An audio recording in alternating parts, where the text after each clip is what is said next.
What to do, what it is, YouTube? It's your boy D Dynamite here, aka MrBoxingDie.com, aka Mr. Holla at Your Motherfucking Boy. So I'm in the building, man, and I'm here to talk about Timothy Bradley versus Brandon Rios. Pretty decent fight going down. I respect the hell out of both of these guys, man. What can I say? Definitely isn't the best fight that I could think of between both of these guys, but it still does make for a pretty decent fight. You know, Timothy Bradley, you know, if somebody put a gun to my head and was like, who's the best fucking welterweight? All right. Or I'm going to shoot your ass. You know, I would definitely go Timothy Bradley, Timothy Bradley. Timothy Bradley to me is definitely the best welterweight around right now at this point. Okay. So I say that and I say this, right? Timothy Bradley, to me, as of late, has looked pretty vulnerable. Okay. His last few fights have shown me that he's susceptible to being drawn into certain kind of fights that he really shouldn't be in. I mean, in all honesty, Timothy Bradley has the skills to be able to fight his kind of fight whenever he feels like it.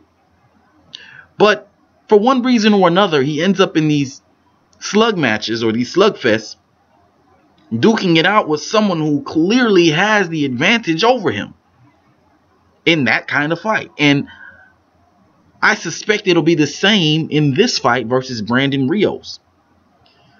Now, if you think about that and you think about the fact that, to me, Brandon Rios has looked the best that he's looked in his fight versus Mike Alvarado. And I know a lot of people feel like Mike Alvarado blew that fight.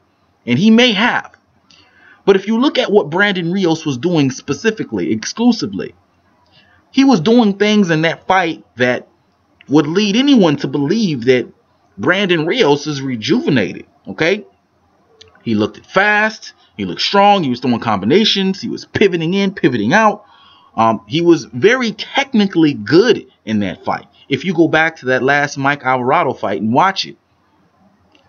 So, if you take the fact that Timothy Bradley is somewhat on a decline and Brandon Rios is somewhat on an incline, that has the makings for a fight that could potentially be very interesting. Okay? And could very easily result in an upset. All right? Now, am I crazy for believing that Brandon Rios could beat Timothy Bradley? I don't think so. All right, Timothy Bradley is going through a lot right now, man. I mean, I'm not sure how focused this guy is on boxing. It just seems like he's all over the place to me. Timothy Bradley just switched trainers from Joel Diaz to Teddy Atlas. All right, he's letting his wife manage his career. And, you know, I'm not saying whether that's a good thing or a bad thing, but it sounds like a lot of change happening at the same time. You know what I mean? There's a lot of things that are changing in this guy's life at once, and that could be mentally crippling to some people. All right? And I believe it may have been a factor in Timothy Bradley's career, because if you look at his last few fights, if you look at his last 3-4 fights, you could see that there's an issue mentally. So, is it far-fetched for me to believe that we may have an upset on our hands? I don't think so. I don't think so at all. Timothy Bradley, even though he's accomplished so much at this point in his career, he still has a lot to prove. And it starts with Brandon Rios. So, I think we're going to get a pretty interesting fight come fight night. Let me know what you guys think. Hit me up on Twitter, Box capital X or capital X Die. You can also hit me up on Facebook, Box -sign or -sign Die. But until next time, it's your boy D Dynamite. I'm signing out. Holla at your motherfucking boy.